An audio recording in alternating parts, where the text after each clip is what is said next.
They frighten me. I feel reality slipping out from under my feet. And the line between another joke of my fevered mind and reality is getting thinner and thinner. I look into my future and see absolutely nothing. My condition is only getting worse. And even early in the morning, when there's nothing more real and annoying than the metallic screech of the alarm clock, I have to just wait for a while. Wait until something happens to let me know that I'm still asleep. Deniska. Breakfast is on the table. My mom woke me up with a gentle voice, peeking into my room. Actually, she's not my real mom. Or rather, she raised me and gave me everything I needed. But I was adopted when I was still a baby. None of that matters. I love her like my own mother. Coming, moan. Without even moving, I answer in a sleepy voice and try to find the strength to get up. Another sleepless night. Every half hour I woke up from yet another nightmare. I just want to sleep so badly.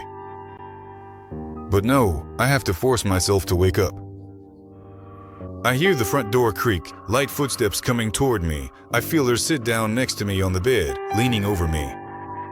Get up, you bastard, or I'll gut you and throw your insides out the window to feed the stray dogs. My mother's voice sounded right above me. That disgusting feeling of irritation and fear swept through my body. I finally managed to sit up. For a moment, it seemed to me that something stank in the house, something.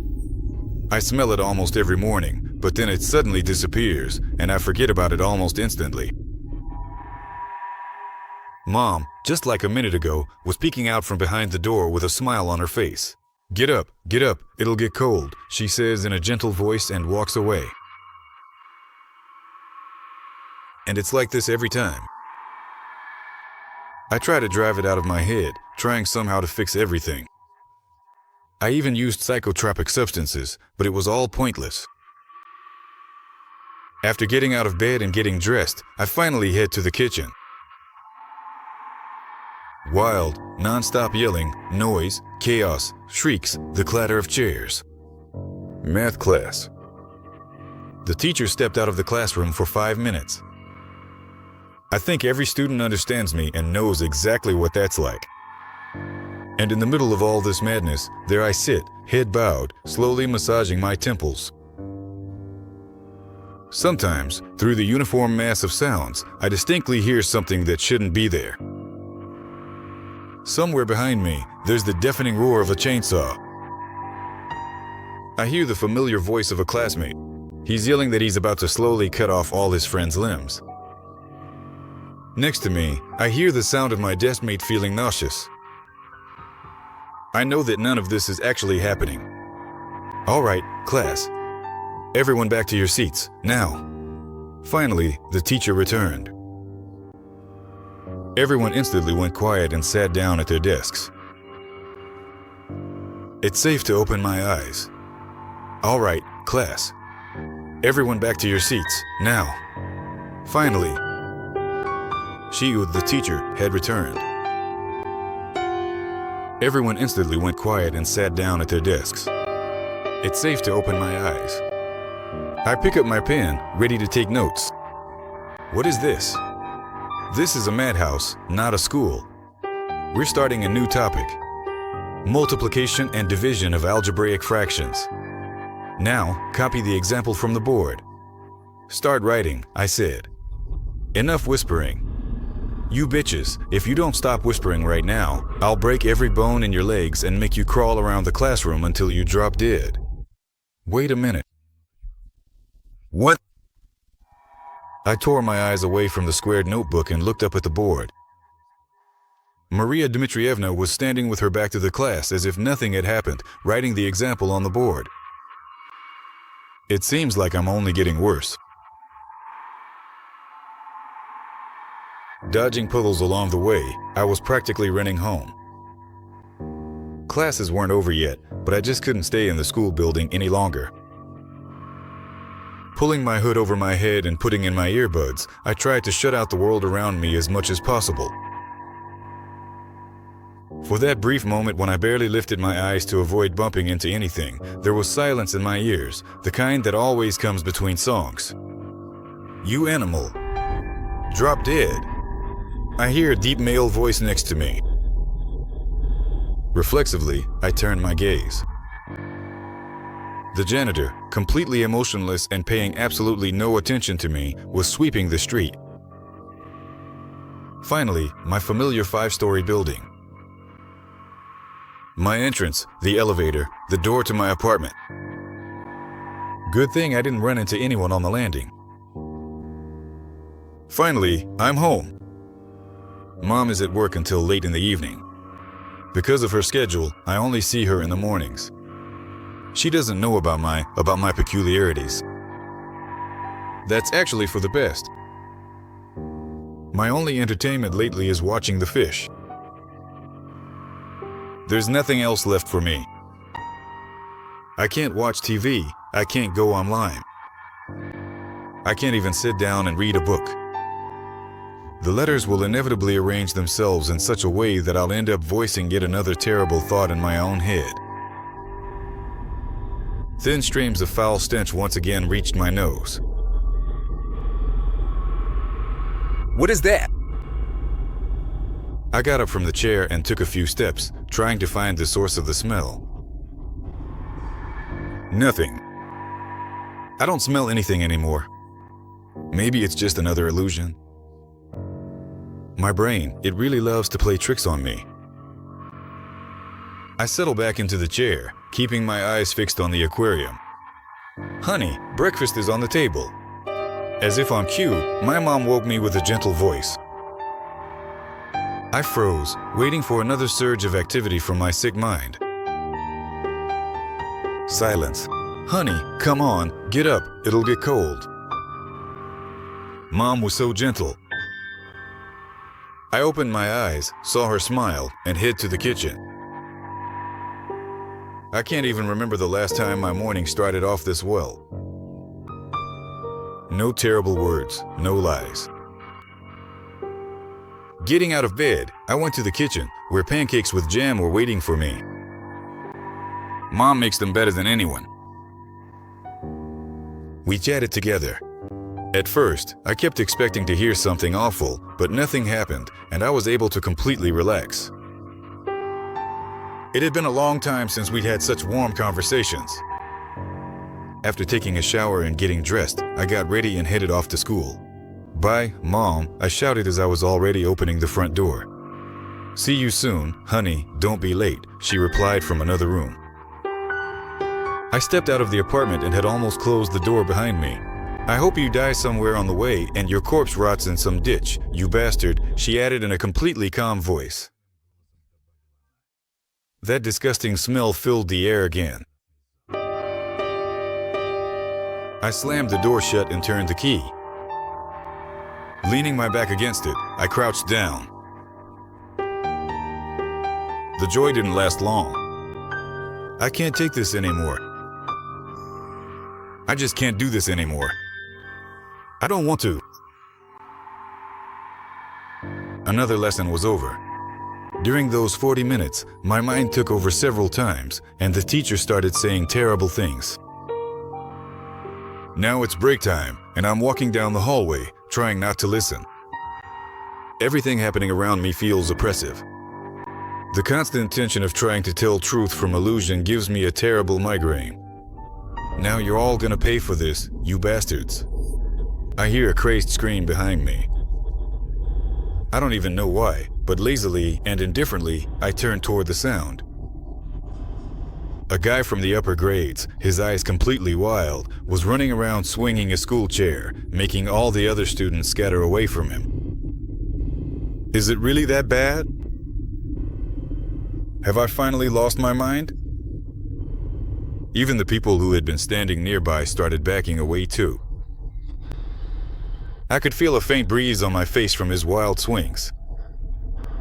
And I, seemingly to everyone's surprise, just stared straight ahead without any emotion, waiting for another hallucination to end.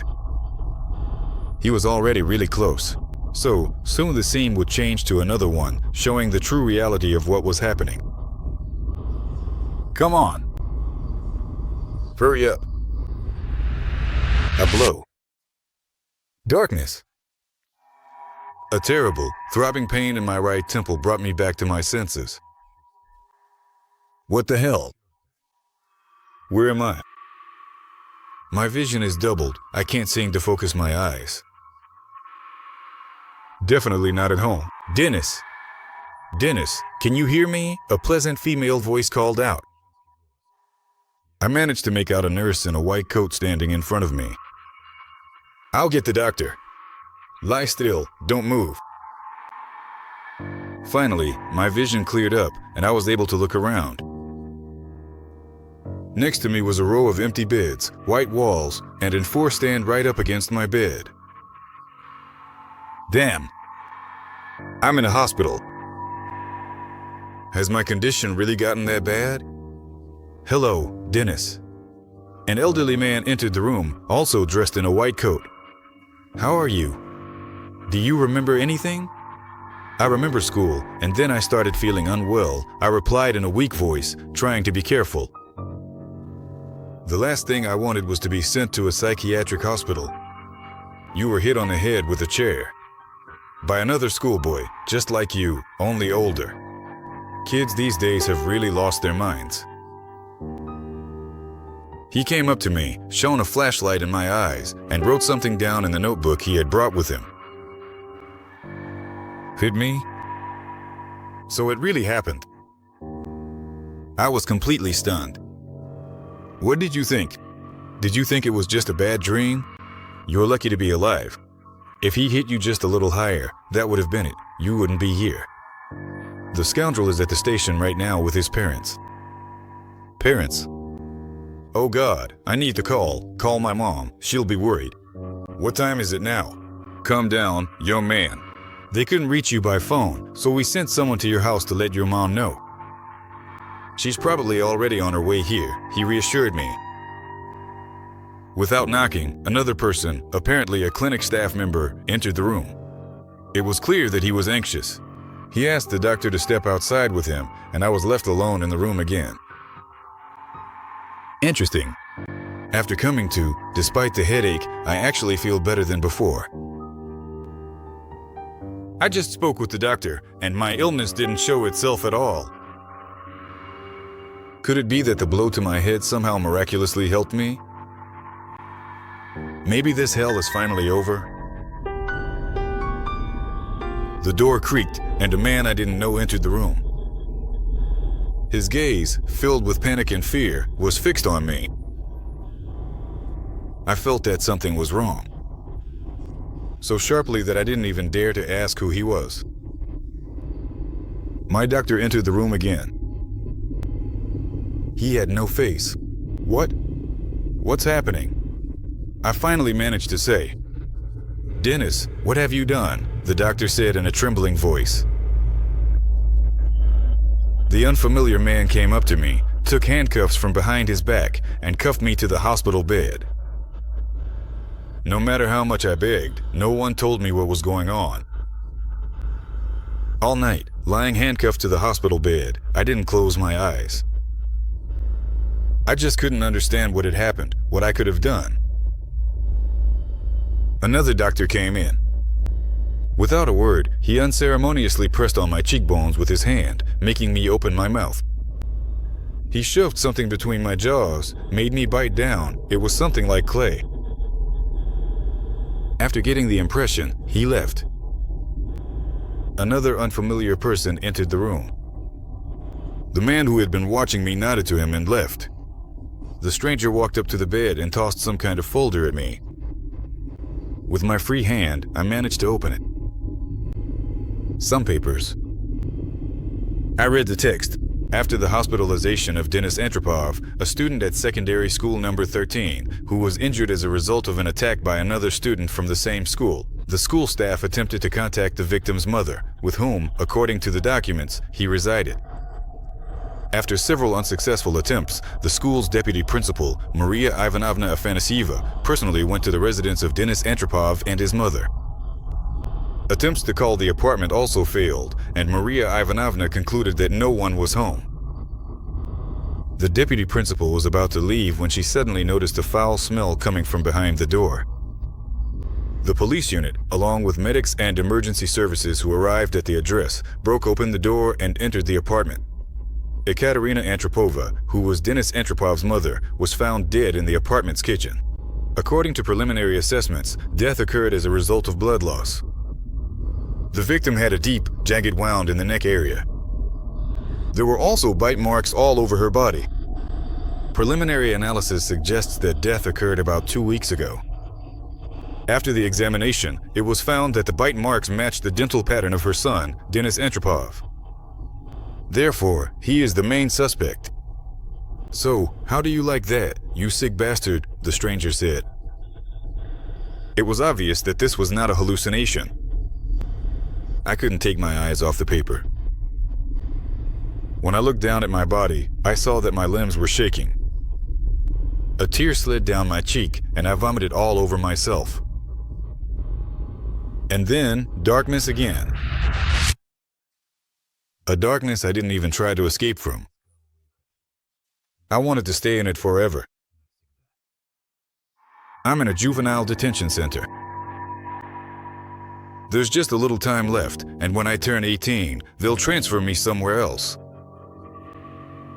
Funny, isn't it? Ironically, after that blow to the temple, I really did recover. I got better.